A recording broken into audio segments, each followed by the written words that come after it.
에이, 담뱃값 내려! 정말 자유한국당이 배가 아파서 저런 법안을 발의하겠다고 주장하는 걸까요? 이 자유한국당이 이 담뱃값을 2,000원 내리는 법안을 발의하겠다고 말했습니다. 이 담뱃값 인상은 흡연율을 낮추겠다는 취지로 3년 전 박근혜 정부와 새누리당이 추진했던 건데요. 갑자기 본인들 스스로 좀 뒤집겠다니 여러 말들이 많습니다. 먼저 박근혜 전 대통령 관련 목소리부터 들어보시죠.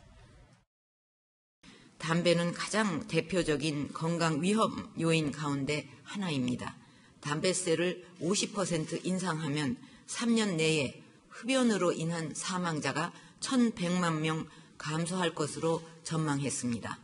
이번 기회에 흡연율을 선진국 수준으로 낮출 수 있도록 예방과 금연 대책을 확실하게 추진해 나가야 할 것입니다. 국민 여러분께서도 정부의 노력에 이해와 협조를 부탁드립니다. 먼저 시계를 3년 전으로 잠깐 돌려보면 박사훈 소장님, 이게 당시에 담뱃값 2,000원 올린다고 했을 때 정부 여당, 새누리당도 지지를 많이 까먹었었잖아요. 그러니까 지금 정치평론이나 지금 자유한국당의 소속 의원들끼리 복귀를 해보면 박근혜 정부원을 이때부터가 내리막길이 아니었냐라고 얘기하는 사람들이 의외로 많습니다. 세금 문제는 문재인 정부도 지금 어쨌든 그 세수연이 있기 때문에 정세 얘기를 하고 있는데 이걸 잘못 건드리면 굉장히 그 민심이 돌아서지 않습니까? 그래서 그 당시에 조은동 수석이 거위도 모르게 거위 틀을 뽑아야 된다. 이것이 그 정세 전략이다 했는데 담뱃값 인상은 박근혜 대통령께서 1,100만 명 정도 사망자가 줄어들 거라고 했는데 온 국민, 특히 어려운 사람들이 저 같은 어려운 사람들이 담배를 많이 피우는데 온 동네 거위가 다 깨어났습니다. 지금 거위가 모르는 게 아니고 그야말로 순풍순풍 뽑으니까 담배를 흡연자들은 이게 무슨 내 건강을 생각해서 담뱃값을 올린 거냐. 사실 눈 가리고 앙호하듯이 소위 이른바 꼼수 정세 아니냐. 다 그렇게 생각하죠. 아침부터 담배 사러 담배 가게에서 한 갑 살 때 무려 2,000원이 나가 10,000원 주고 2갑밖에 못 사는데 3갑 살 수 있었는데 그래서 이 문제 이때부터 이제 이른바 꼼수 정세 논란이 있었고 그 다음에 사단이 또 하나 발생하는 게 유승민 원내대표가 정세 없는 복지는 허구입니다. 하니까 박근혜 대통령이 국민 여러분 배신자를 차단해 주십시오. 이렇게 얘기됐지 않습니까? 그러니까 모든 사단이 사실은 정세를 하는데 온 동네 거위를 아프게 했던 이 담뱃값 인상으로부터 박근혜 정권이 기본적으로 내리막을 탔다라고 보는 게 좀 정확할 것 같고 그만큼 세금 문제는 예민한데 어쨌든 박근혜 정권의 정세 대책 가운데 대표적인 실패 사례가 담뱃값 인상이 아닌가라고 많은 전문가들이 얘기를 하고 있습니다. 예, 이현종님 이렇게 어렵게 올려놓은 담뱃값을 지금 새누리당의 전신이 새누리당이었던 자유한국당이 이제야 다시 내리겠다는 거잖아요. 네. 좀 잘 이해가 안 가요. 박 소장님 빨리 담배 끊으셔야 돼요. 이 담뱃값이요. 사실 이제 그 흡연율과 상관관계를 보면 세계적으로 보면 그렇게 상관이 없다라는 이제 결론들이 있어요. 우리나라 같은 경우도 지금 2014년도에 이제 돼서 사실 그때 당시만 흡연율이 좀 낮아졌습니다. 근데 이게 작년부터 흡연율이 다시 올라가기 시작했어요. 예. 그러니까 작년 흡연율 같은 경우는 22.5%인데 전년도에 비해서 0.3%포인트가 또 올라갔어요. 결국에 다시 원상태로 간 겁니다. 물론 이제 청소년이나 이런 데는 좀 흡연율이 낮아졌지만 전반적으로 지금 담배 흡연율이 다시금 올라가고 있거든요. 사실 이 담배값 인상으로 해서 당시 세수가 한 5조 2천억 정도 세수가 증가를 했어요. 그러니까 결국은 본질적인 정세를 할 수 없으니까 지금 꼼수로 해서 사실은 흡연율을 핑계로 해서 결국 정세를 한 것이거든요. 그때 그랬었죠. 그러다가 보니까 이제 표도 잃고 사실 돈도 얼마 안 드는데 5조 2천 전체 세수하면 그러니까 인심 잃고 다 이런 것이죠. 예. 이제 그러다 보니까 지금 이제 홍준표 대표가 다시 이제 이 담배값을 좀 내리겠다라고 주장을 하고 있는 것이거든요. 근데 이게 참 이게 쉽지가 않습니다. 담배값 문제는 올릴 때도 이게 어렵지만 사실 내릴 때도 이게 쉽지가 않아요. 왜냐하면 또 흡연율과 또 관련이 있기 때문에 단순히 또 이게 지금 단지 내린다고 또 내릴 수 있는 문제가 아니거든요. 명분 싸움. 그렇죠. 그리고 지금 한국당에서 또 담배값을 인하하겠다는 전략 자체가 진짜 담배값 때문에 미안해서 내리는 게 아니라 지금 자꾸 정부에서 이제 정세 문제가 나오니까 오히려 우리는 그냥 세금 깎는 걸로 가자. 대비를 주자. 그렇게 해서 지금 오히려 세금 깎는 지금 그래서 유류세하고 지금 담배세를 인하하겠다는 것이거든요. 그렇게 되면 유류세 같은 경우는 한 7조가 넘습니다. 그러니까 그래 될 경우는 사실 이게 굉장히 세수 감소가 있는 거예요. 그러니까 쉽지가 않는 것이죠. 그러니까 제가 볼 때는 그래도 결국은 또 담배를 가지고 정쟁의 대상으로 가는 게 아니냐.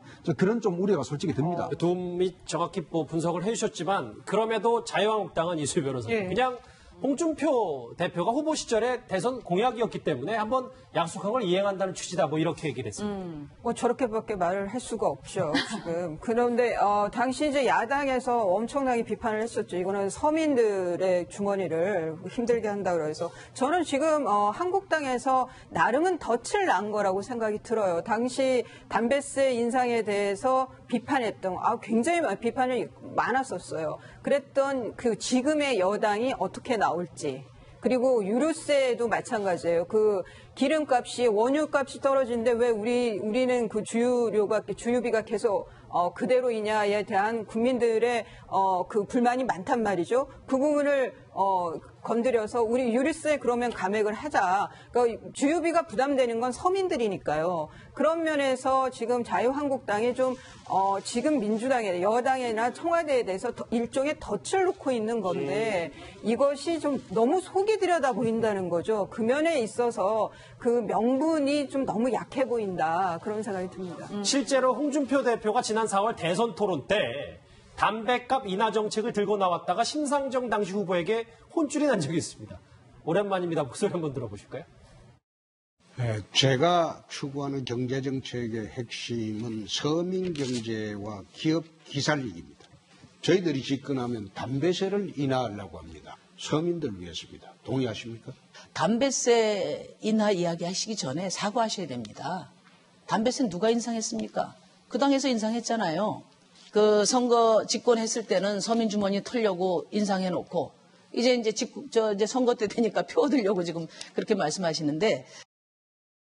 네, 말씀처럼 심상정 후보가 지적하는 것처럼 지금 자유한국당 내에서도 좀 모순이 있는 게 사실 박근혜 정부 시절에 최경환 경제부총리, 당시 경제부총리가 인상을 한 거잖아요.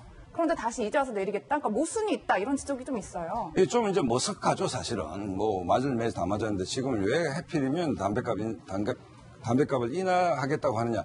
저는 홍준표 대표가 MB를 만났을 때의 말 속에 답이 있지 않나 생각이 듭니다. 뭐라고 했냐면, 제가 여당 대표도 해보고 야당 대표도 해봤는데, 야당 대표가 훨씬 쉽네요. 이런 얘기를 했거든요. 예. 집권당 대표는 뭐 책임을 져야 되는 자리지만, 야당 대표는 딴지만 걸면 됩니다. 딴지 건 데는 내가 선수다. 야당이니까.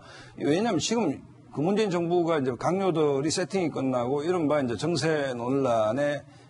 정세에 대한 국민적 설득을 시작을 했습니다. 시작을 했고, 심지어 이제 여야 간의 네이밍 붙이기 전쟁도 있는 것이고, 뭐 있는데, 이른바 정세 전쟁에서 이른바 그 홍준표식의 기선잡기용 아니냐, 이런 생각이 듭니다. 왜냐하면, 어쨌든 뭐 여러 가지의 문재인 대통령의 공약을 하려면 세수정대는 불가피한 것인데, 그 부분에서 이제 여권에서는 소위 엔젤 세금, 그러니까 그 부자들이 국가를 위해서 기부하는 형태의 세금이라고 네이밍을 붙이고 있는데 이 부분을 야당이 이제 꼼수 정세라고 하는데 기본적으로 여권의 정세에 대한 국민적 설득에 대한 설득력을 좀 떨어뜨리기 위해서 선제적으로 담배값 인하를 좀 얘기한 게 아닌가 이런 생각이 듭니다. 확실히 제가 보기에는 홍준표 대표가 여당 대표 때보다는 야당 대표 때 표정이 좀 좋은 것 같아요. 일각에서는 저게 박근혜 지우기다, 뭐 담배값 인하 법안이 뭐 그런 얘기까지 했는데 이 담배값을 내린다는 일단 자유한국당, 뭐 제1야당의 저 발의, 저 주장에 대해서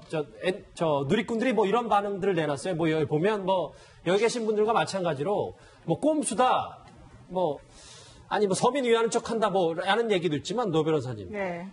아니, 그러니까 제발 좀 내려라, 힘들어서 못 살겠다. 제1야당의 의견에 동조하는 분들도 꽤 많아요. 왜 담배값 내리면 좋은 거 아니냐. 그렇죠. 이제 직접세를 걷는 것이 있고 간접세를 걷는 것이 있는데 뭐 담배세라던가 유류세 이런 것들은 이제 간접세를 모든 사람들에게 다 세금을 부과하는 형식이 되지 않겠습니까? 그러니까 오히려 그건 사실은 이제 그런 비율을 줄이는 건 당연히 좋은 일이죠. 근데 사실 우리나라 같은 경우에는 월급을 받으면서 자동차를 모으는 흡연자가 사실은 가장 애국자입니다. 그분들이 돈을 가장 많이 내거든요, 세금을. 저도 저희 집에서 제 카드를 가지고 자꾸 담배를 사가지고 아주 정말 짜증나는데 내려줬으면 좋겠어요. 다만 내리는 건 내리되 그동안에 그런 식으로 올린 것이 다른 명분을 가지고 올린 것, 그것에 대해서 사과를 하시고 근데 이제 잘못했다는 것을 인정을 하시고 자꾸 국민들을 볼모로 해서 이상한 것 갖다 대면서 세금을 올리라고 하니 꼼수를 부리지 말아달라 이런 얘기를 좀 하고 싶습니다. 그런데 이현정 의원님. 네. 여당 반응 짚어보기 전에 꼼수긴 하나 뭔가 공을 제대로 자유한국당에 띄운 건 분명한 거 아닙니까? 그러니까 어차피 이제 증세라는 것을 이슈화 시킨 것이거든요. 사실 지금 여당에서 지금 굉장히 지금 빠른 속도로 증세 논쟁을 불러일으키고 있지 않습니까? 예. 지금 뭐 일단은 이제 그 여러 가지 이제 법인세라든지 뭐 이런 것들 이제 인상과 더불어서 지금 이제 여야정 협의체를 만들어서 빨리 증세 문제를 이 지지율 높을 때 후딱 해치우겠다. 뭐 이런 이제 같아요. 이제 그런 측면에서는 야당 입장에서 본다면 증세 문제에 대해서 사실 여당의 여러 가지 모순적 행위들을 좀 이제 공격을 하는 것이죠. 거기에 따라서 나름대로 대응을 하는 것이고, 왜냐하면 증세라는 게 결국 이제 어떤 면에서 보면 여당한테 유리하지 않는 주제긴 합니다. 그렇지만 또 증세 문제를 할 경우는 야당 같은 경우는 또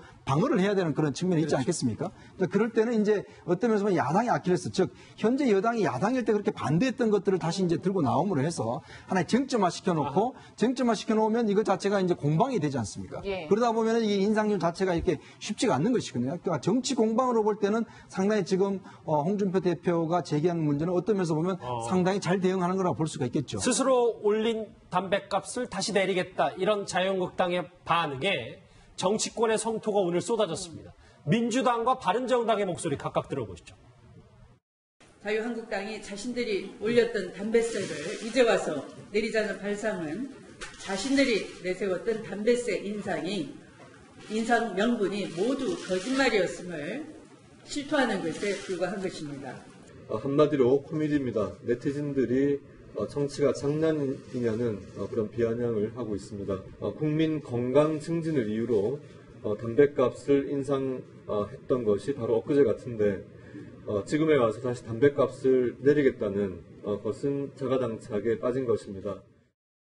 네, 뭐 사실 민주당이 참 어려울 것 같은 게 박근혜 정부 시절에 담배세 인상할 때 당시 새정치민주연합이 굉장히 반발했던 걸로 기억을 하거든요. 근데 지금은 좀 어떤 입장을 취해야 할까요? 그러니까 당시 이제 의원이셨죠. 지금 대통령, 문재인 대통령도 꼼수 증세 아니냐 이러면서 이제 강하게 비판을 했었어요. 그래서 제가 앞서 덫이라고 표현을 했는데 한국당 입장, 홍준표 대표 입장에서 아주 좋은 덫을 놨어요. 이게 피해갈 수도 없고 그러면 아마 저는 좀 제 예상엔 그렇게 되면 지금 초부자 슈퍼리치에 대한 증세액에서 지금 소득세 그러니까 5억 원 이상 그런데 소득이 3억에서 5억 사이의 경우에도 한 2% 정도 과세 규관을 올리겠다라는 얘기를 지금 나오고 있는데요. 저는 여기에 대한 맞대응으로 지금 여당과 청와대가 부자 증세라고 하는 그 구간을 좀 더 넓히지 않을까 이런 생각도 하는데 만약 그렇게 된다라고 하면은 한국당 입장에서는 굉장히 좋은 쾌가 되지 않을까. 왜냐하면 그렇게 되면 중상층이 흔들릴 수가 있거든요. 지지 구간이. 그런 면에서 좀 이 담배값과 관련한 한국당의 이 제안이 좀 꽤 큰 파장이나 여파를 올릴 수도 있다는 생각이 듭니다. 담배값 관련해서는 내일 뉴스급에서 또 이 얘기가 나오긴 할 것 같아요. 홍준표 대표가 박상원 소장님 SNS에 좀 담배값으로 좀 시끄러운데 여러 가지 얘기를 올린 게 뭐냐면 대구신문, 그러니까 한 지역신문의 여론조사 결과를 인용해서 자유한국당 지지율이 가장 높다 이런 얘기, 그동안 여론조사는 다 조작이었다 이런 얘기를 했어요. 그러니까 이제 여론조사 기관이 예를 들어서 우리가 지금 흔히 알고 있는 메이저 여론조사 기관 말고도 많이 있죠. 많이 있는데 우리가 매주 갤럽이나 리얼미터 조사 결과를 발표하고 있지 않습니까? 예. 홍준표 대표의 말이 사실이려면 대선 과정 여론조사와 출구조사가 엉터리해야 되는데 여론조사가 추세가 있는데 대선 과정의 어떤 여론의 추세와 그다음에 출구조사가 거의 정확하게 맞아떨어졌지 않습니까? 그렇다고 본다면 메이저 여론조사 결과가 잘못됐다, 조작됐다 계속 이런 말씀을 대선 때부터 하고 계시고 또 당 관계자들도 이 얘기를 많이 하고 있는데 이거는 진짜 현실을 좀 잘 모르고 하는 얘기다. 조사 이전에 그냥 이 저작글에 나와서 국민들 목소리를 귀담아 들으면 조사 결과보다 여론이 훨씬 안 좋다는 것을 체감해서 알 수 있을 겁니다. 그렇기 때문에 이 얘기를 반복해 하는 것은 조금 더 어색하다 이런 생각이 듭니다. 예, 이런 와중에 이현주 의원님 참 유의미한 여론조사 결과가 나왔다고 해야 할까요? 차기 대구시장 적합도에서 김부겸 장관이 1등을 했어요. 그러니까 일단 개인적으로는 1등인데 나머지 사실 같은 경우는 자유한국당이잖아요. 그러니까 다 합하면 사실은 자유한국당이 이제 많죠. 예. 이제 그런 면에서 본다면 이제 개인으로 봐서는 이제 김부겸 지금 장관이 인기가 이제 있는 상황이지만 그러나 당의 어떤 대결로 봤을 때 어차피 저기는 뭐 후보 하나로 다녀야 될 거 아니겠습니까? 그렇겠죠. 그런 면에서 본다면 뭐 지금 김부겸 후보가 뭐 장관이 뭐 이제 우세하다 이렇게 하기는 좀 성급한 것이고 근데 문제는 여전히 그래도 이제 김부겸 장관이 인기를 높이고 있다는 거. 만약에 이제 예를 들어서 다음 지방선거 때 자유한국당이 만약 대구 전선에서 무너진다라면 이거는 큰 문제거든요, 사실. 그렇기 때문에 이제 아무래도 그런 면에서 상당히 자유한국당이 좀 신경을 곤두세우고 있는 것 같습니다. 담배값을 둘러싼 여러 논란 그리고 대구 민심까지 짧게 짚어봤습니다. 정리할게요. 여러분은 지금 뉴스특급과 함께하고 계십니다.